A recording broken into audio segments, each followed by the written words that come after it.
అందరికీ నమస్తే. నా పేరు డాక్టర్ పంతులు రఘుపతి, ప్రొఫెసర్ ఆయుర్వేద మెడిసిన్. ఆయుర్వేదము పంచకర్మల ద్వారా దోషాలను బయటికి పంపించే శుద్ధి కర్మల ద్వారా ఏ ఇతర వైద్య విధానాలలో లేని గొప్ప చికిత్స శుద్ధి కార్యక్రమము అనే ఈ పంచకర్మల ద్వారా చేస్తుందని చెప్పుకోవడం జరిగింది. దాంట్లో భాగంగా కఫదోషము దానికి చేసే పంచకర్మల్లో చికిత్స అయిన మొదటి కర్మ వమన కర్మ గురించి ఈరోజు విస్తారంగా తెలుసుకుందాం. అంటే ముందు మనము ఈ కఫదోషం ఎందుకు వస్తుంది, కారణాలు ఇవి తెలుసుకున్న తర్వాత కారణాలు లేనిది కార్యం లేదు. దోషము దెబ్బ కొట్టింది, ధాతువులు టిష్యూలు పాడుగా. ఆ దోషం మరి ఎలా పెరిగింది, కారణాలు తెలుసుకున్న తర్వాత దానికి మనం చేసే చికిత్సల్లో భాగంగా పంచకర్మల్లో శోధన ప్రక్రియలో భాగంగా వమన కర్మ అనే ఒక విశేష కర్మ గురించి ఈ వీడియోలో మనం తెలుసుకుందాం. మరి కఫం ఎలా పెరుగుతుంది అంటే ఆహార విహారాలే కారణం. మరి ఆహారం ఏంటి? కఫం పెరగడానికి మధురమైన పదార్థాలు, తీపి ఉన్న పదార్థాలే ముఖ్యం. దాంట్లో ప్రధానంగా చక్కెర, బెల్లము, అన్ని తీపి కలిగిన ఇతర ఆహార పదార్థాలు, అరటిపళ్ళు, మామిడి పళ్ళు, dry fruits, non vegetarian, rice, పాలు, పెరుగు, మజ్జిగలు, ఇడ్లీ, దోశ, వడలలో ఉండే మినపప్పు, ఇవన్నీ కూడా కఫాన్ని పెంచడానికి కారణాలు అవుతాయి. కఫాన్ని పెంచే ఆహారాలలో ఏం చెప్తాడు మహర్షి చరకుడని అంటే, గ్రామములు తిరిగే పశువులు అంటే మందంగా మెల్లిమెల్లిగా నడుస్తూ ఉండే కోళ్ళు లేదా జంతువులు, ఆవులు, వీటి నుంచి వచ్చే పాలు, పెరుగు, మజ్జిగలు, నీళ్లలో సంచరించే జంతువులు, ఇవన్నీ కూడా కఫాన్ని పెంచుతాయని చెప్తాడు. పగలు నిద్రపోవడం, ఆస్యాసుఖం, స్వప్న సుఖం, దది కూడా వైకృతం చ అంటాడు. అంటే కూర్చోవడం, ఆసనం సుఖం, నిరంతరం చాలా గంటలు గంటలు కూర్చోవడం.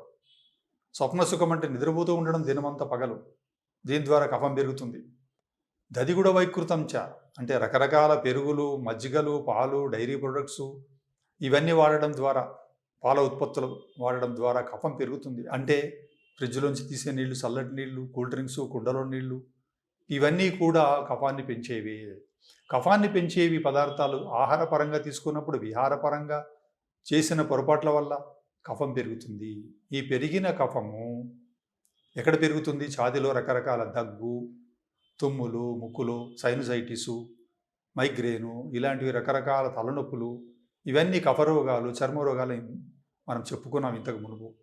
ఈ చర్మరోగాలన్నీ, కఫరోగాలు, ఇవన్నీ కూడా బరువుగా ఉండడం, కఫం కంఠంలోకి బాగా కఫం ఎక్కిస్తూ ఉండడం, మాటిమాటికి ఉమ్మాల్సి రావడము, నిద్రొస్తూ ఉండడం, ఎక్కడ పడితే అక్కడే కూర్చొని ఉండడం, ఎవరైనా పనిచేసే బాగుండు అనే సోమరితనం లాంటి ఫీలింగ్స్ రావడం, బరువు పెరగడం, ఇవన్నీ కూడా కఫం తెచ్చిపెట్టే లక్షణాలు, పెరిగిన కఫం తెచ్చిపెట్టే లక్షణాలు. ఆడవాళ్ళలో మెన్సెస్ ఆగిపోవడం, వాళ్ళలో బరువు పెరగడం, గడ్డలు, గాలి, నీటి బుడగలు రావడం, హైపోథైరాయిడిజం రావడం, మళ్ళీ ఈ వేడెంత తగ్గించేయడం ఒంట్లో, తద్వారా హార్మోన్ దెబ్బ కొట్టడం, ఇవన్నీ చేసే ఈ కఫ సంబంధితమైన వాటన్నిటికీ ఒకటే మార్గం ఏం చెప్పాడంటే వమనం శ్లేష్మాహరాణం అన్నారు. ఈ పేరుకుపోయిన కఫాన్ని శ్లేష్మ మార్గంలో ముక్కు, సైనసైటిస్, గురక, ముక్కులో నీళ్లు కారడాలు, తుమ్ములు, వీటిని నివారించే ఒక గొప్ప అద్భుతమైన ప్రక్రియ వమన కర్మ. ఈ వమన కర్మ అంటే కక్కించడము అనే కర్మ ఏదైతే వాంతి చేయిస్తామో, దీని ద్వారా ఏళ్ల తరబడి 25-30 ఏళ్ల తరబడి ఉన్న ముక్కులోంచి కారేలాంటి అలర్జీలన్నీ కూడా 10 రోజుల్లో తగ్గిపోతాయి. చర్మం అంతా కూడా చక్కగా తేటపడుతుంది, కాంతి పెరుగుతుంది, ముఖంలో వర్చస్సు వస్తుంది, వెంట్రుకలు రాలిపోవడము, తలలో చుండ్రు రాలడము, వెంట్రుకలు తెల్లపడడము, ఇవన్నీ కూడా తగ్గిపోతాయి. ముఖ్యంగా బరువు బాగా తగ్గిపోతుంది. 10 రోజుల్లోనే 7-8 కిలోల వరకు బరువు తగ్గించే గొప్ప సుగుణము ఈ వమన కర్మలో ఉంది. 10 రోజుల్లోనే ఎన్నో రోజుల నుంచి బాధపడుతున్న అలర్జీలన్నీ కూడా తగ్గిపోతాయి. మళ్ళీ ఈ రోగాలతో మనిషి బాధపడడు. జీవితకాలంలో కూడా ఈ రోగాలతో బాధపడని ఒక గొప్ప ప్రక్రియ వమన కర్మ. ఈ వమన కర్మ అనేది మనం వసంత ఋతువులో, అంటే ఇప్పుడు ఈ ఫిబ్రవరి, మార్చి, ఏప్రిల్ నెలల్లో మనం వసంత ఋతువులో పెరిగిన కఫమును నివారించుకోవడం, ఆరోగ్యవంతుడైన ప్రతి వ్యక్తి కూడా దీన్ని ఆచరించాలి వమన కర్మను. ఇంకా ఈ రోగాలతో బాధపడే వాళ్ళకైతే అద్భుతమైన ఒక వరం లాంటి ప్రక్రియ ఈ వమన కర్మ. ఒక మంచి యోగ్యుడైన చక్కటి క్వాలిఫైడ్ పంచకర్మ వైద్యుడి వద్ద ఈ కర్మ మనము చేయించుకున్నట్టయితే చాలా లాభాలు జరుగుతాయి. ఇది దాదాపు ఒక 10-11 రోజుల వరకు కొనసాగుతూ ఉంటుంది. మొదటి 3 రోజులు కొంచెం అగ్నిని పెంచడం, ఆకలిని పెంచడం, తిన్నది అరిగించే ప్రక్రియ చేస్తాం. తర్వాత ఒక 5-7 రోజుల వరకు నెయ్యి క్రమక్రమంగా తాగించి, ఆ నెయ్యి కాస్త లోపలికెళ్ళి ధాతువుల్లో ఆ దోషాన్ని తనలో కలుపుకొని, చర్మంలో కానివ్వండి, ఇంకెక్కడైనా శ్లేష్మం ఉంటే దాన్ని కలుపుకొని తనలో ప్రతి కణంలో ప్రవేశించి, కణంలో ఉన్న మైలలు, మలినాలన్నిటిని తనలో కలుపుకొని, ఈ నెయ్యంతా కూడా ఆ రోగాన్ని ధాతువులోంచి డిస్లాడ్జ్ చేసి తీసుకొచ్చి రక్తంలో పెడుతుంది. ఆ రక్తంలో తిరుగుతూ ఉంటున్న దోషాన్ని పేగుల్లోకి తీసుకొచ్చి అభ్యంగము మసాజులు చేయడం ద్వారా, స్టీమ్ చేయడం ద్వారా దాన్ని ఇంకా కరిగించి కడుపులోకి తీసుకొచ్చి దాన్ని ఉదయమే 6 గంటలకు, ఇంకా కఫకాలం అంటాం దాన్ని, 6-10 గంటల కాలంలో దాన్ని ఔషధాలు ఇచ్చి బయటికి కక్కించే విధానమే వమన కర్మ అని అంటాం. ఈ వమన కర్మ చక్కగా ఆచరించినట్లయితే పూర్వ, ప్రధాన, పశ్చాత్ సంసర్జన క్రమాలని 4 దశల్లో ఈ వమన కర్మ ఆచరించినట్టయితే చక్కటి కాంతి, చక్కటి రోగ నివారణ, కఫదోషాల నుంచి ముక్తి జరిగి చాలా కాలం పాటు శ్వాసకోశ సమస్యలు బయటపడి చర్మరోగాల నుంచి సోరియాసిస్, చర్మరోగాలు, ఎగ్జిమాలు ఇవన్నీ కూడా తగ్గించే గొప్ప ప్రక్రియ వమన కర్మను అందరూ కూడా ఈ కాలంలో వసంత ఋతువులో ఆచరించి లబ్ధి పొందాలి. దీని తర్వాత ఇంకా ఆహార విహారాలు పాటించడం ఉంటుంది. వైద్యుడి ద్వారా సూచింపబడిన ఔషధాలు తీసుకోవాలి. అంటే పర్మనెంట్గా జీవితకాలం అంతా మళ్ళీ రోగాలు రాకుండా, కఫరోగాలు, మనిషిని ఆరోగ్యవంతంగా ఉంచే ప్రక్రియ ఈ వమన కర్మ అనే ఒక గొప్ప కర్మ. అయితే ఈ వమన కర్మను ఆచరించడానికి ఆహార విహార నియమాలు ఉంటాయి. ఈ 10-12 రోజులు కూడా వైద్యుడి పర్యవేక్షణలో ఇంట్లోనే ఉంటూ, అంటే బయట పనులన్నీ కూడా మానుకొని ఇంట్లోనే ఉంటూ, అంటే ఇంట్లో చాలా ఈ కర్మలో భాగంగా ఎన్నో ఆహార విహార నియమాలు పాటించాల్సిన సమయంలో చాలా బిజీగా ఉంటాం.